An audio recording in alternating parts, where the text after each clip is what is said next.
માટે સામટો સ્વાર્થ કા કરો, ફળ ખાવો ચાખી, આવતા અભ્યાગતને ઓળખો, કા બેઠા છો આંખો વીચી. બાપાએ હમણાં કીધું સ્વાર્થનું, તો નકરી પેટની ડબરી ભરવાનો સ્વાર્થ નથી કરવાનો. આપણે સ્વાર્થ શબ્દને બરાબર સમજા જ નથી. આપણે સ્વાર્થી નથી, આપણે ગાફલ છવી. કંઈક આગુ પાછું કરીને બુદ્ધિની હોશિયારીથી આપણે 5 પૈસા ધન કમાઈ લેવી અને મોજ મજા માણવી, એટલે આપણને એમ કે મેં મારો સ્વાર્થ સાધી લીધો. એટલે આપણને એમ કે મેં મારો સ્વાર્થ સાધી લીધો. પણ આ બધું કરવામાં કર્મ બંધાણું અને એનો ભોગવટો કેવડો થાય એની આપણને ખબર છે.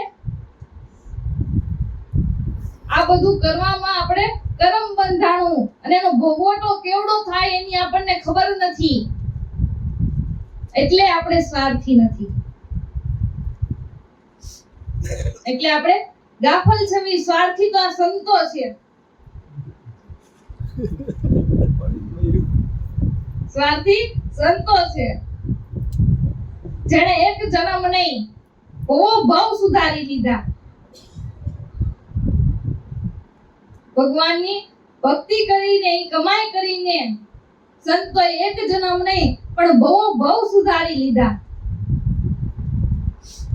તો એ સંતો સ્વાર્થી કહેવાય. આપણે સ્વાર્થી નથી.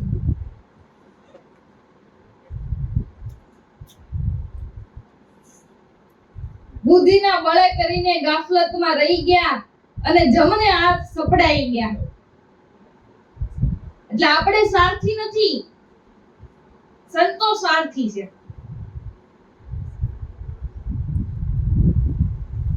અને આપણે તો સ્વાર્થ શીખવાય આ સંતોની પાસે જવું પડે કે સ્વાર્થ શું કહેવાય, સ્વાર્થ કેમ કરાય. એટલે આપણે સ્વાર્થી નથી, આપણે ગાફલ છવી. અને સંતો એવો સ્વાર્થ સાધ્યો કે આ 3 લોકનો નાથ, બધાયનો ઉપરી છે ને, બધાયનો હેડ કહેવાય. અત્યારે બધાયનો મિનિસ્ટર કહેવાય. કહેવાય. પણ આ સંતો એવો સ્વાર્થ સાધ્યો કે 3 લોકનો નાથ એને લબે હાજર રહી. એને લબે હાજર રહી. જ્યારે બોલાવે ત્યારે આવે અને એના કામ કરી દે. તો હવે કોણે સ્વાર્થ સાધ્યો કહેવાય?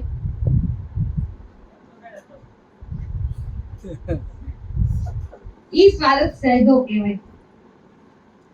અને સમરણથી વૃત્તિને એવી એકાગ્ર કરી કે જઈ એનું અનુસંધાન કરે તે ઠાકર એની સમૃદ્ધિ પટવા ઉપર આવીને ઊભો રહે.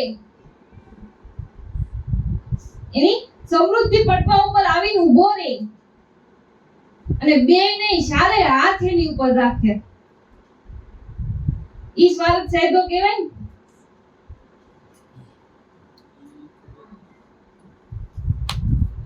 એટલે સંતોની માથે પરમાત્માના હાથ છે અને આપણી માથે જમુના હાથ છે. હવે આમાં કોણે સ્વાર્થ સાધ્યો કહેવાય?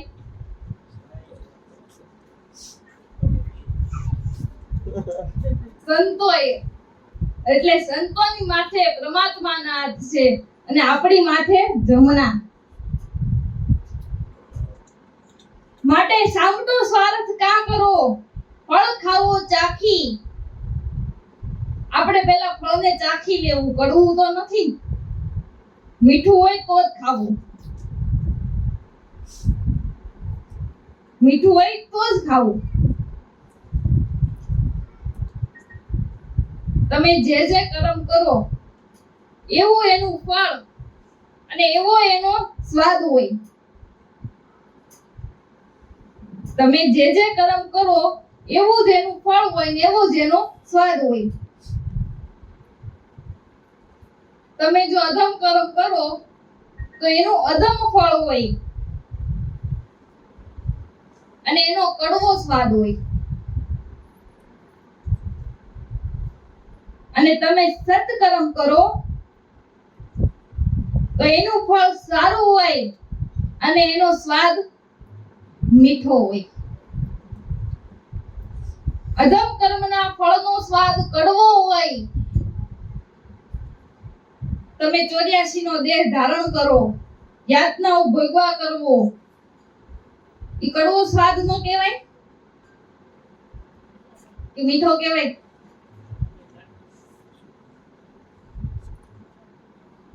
અને તમને વારંવાર મનુષ્યનો દેહ મળે, આવા સદ્ગુરુનું ચરણ મળે,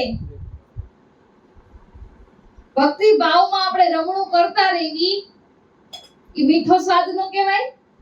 હવે કયું ફળ ખાવું એ ચાખીને ખાવા જેવું છે. ઈ ચાખીને ખાવા જેવું છે. એટલે આખા ભગતનો કહેવાનો હેતુ ઈ જ છે કે તમે જે જે કર્મ કરો એ વિચારીને કરજો.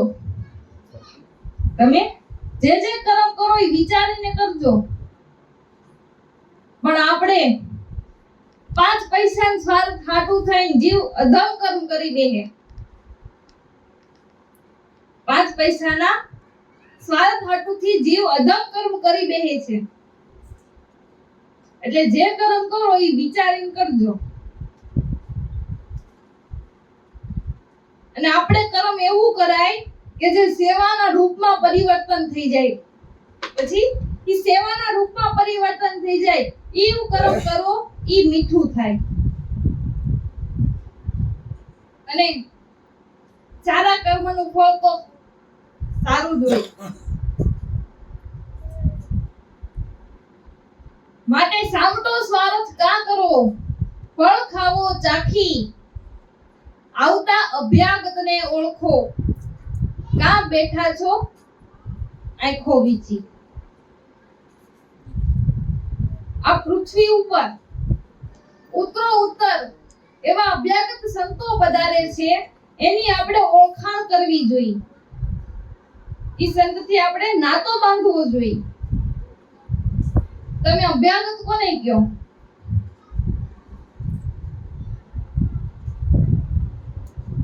આપણે કોઈ લુલા લંગડા હોય, કોઈ જેને આધાર નો હોય, એવાને આપણે અભ્યાગત કહીએ.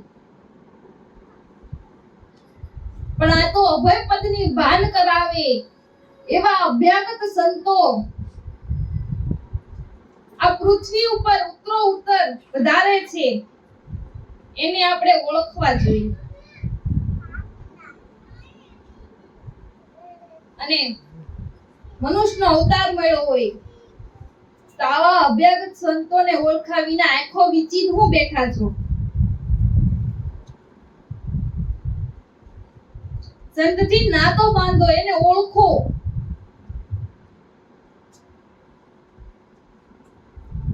અને આપણે ઇતિહાસ જોઈ લો. જેણે જેણે શુદ્ધ હૃદયના ભાવથી સંતોની સેવા, એનો બેડો પાર થઈ ગયો. એનો બેડો પાર થઈ ગયો, જન્મ સફળ થઈ ગયો છે. પણ એ અભ્યાગતને ઓળખવા જોઈએ. સંતોને પારખવાની આપણી પાસે દ્રષ્ટિ હોવી જોઈએ. જે સાચા સંતો હોય એ કોઈ દિવસ દેખાવ ન કરે, કોઈ આભાસ ન કરે, અને સરળતાથી રહેતા હોય. પણ આવા સાચા સંતોને ઓળખવાની આપણી પાસે દ્રષ્ટિ હોવી જોઈએ. અને દ્રષ્ટિ વગર સંત તો હું પરમાત્મા અવતાર લઈને આવે તોય ન ઓળખી શકાય. નકર દુર્યોધન નો ઓળખી ગયા હોય, કૌરવો નો ઓળખી ગયા હોય, ધૃતરાષ્ટ્ર નો ઓળખી ગયા હોય, અને મામો શકુની ઈ નો ઓળખી ગયા હોય.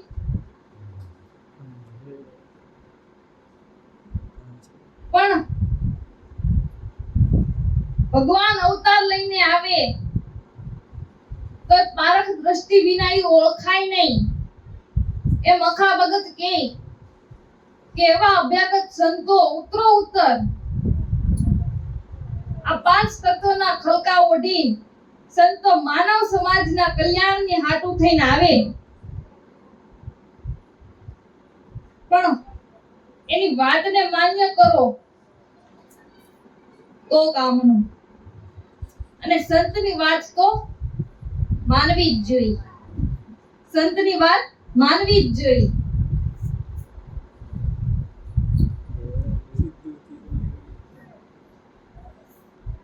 માટે આવતા અભ્યાગતને ઓળખો, કાં બેઠા છો આંખો વીંચી. આ મનુષ્યનો અવતાર મળ્યો અને મનુષ્યનો અવતાર મળ્યો એને પારખ બુદ્ધિ કુદરતે આપી દીધી છે. પારખ બુદ્ધિ કુદરતે એને આપી છે, પણ આપણે એને આંખ ઉગાડીને જોતા જ નથી. આપણે બીજે બધે બહુ બુદ્ધિ કસવી છે, તો જરાય કે આમાંય કસો, જરાય આમાંય કસો, બીજે બધે તો આપણે બહુ બુદ્ધિ કસવી.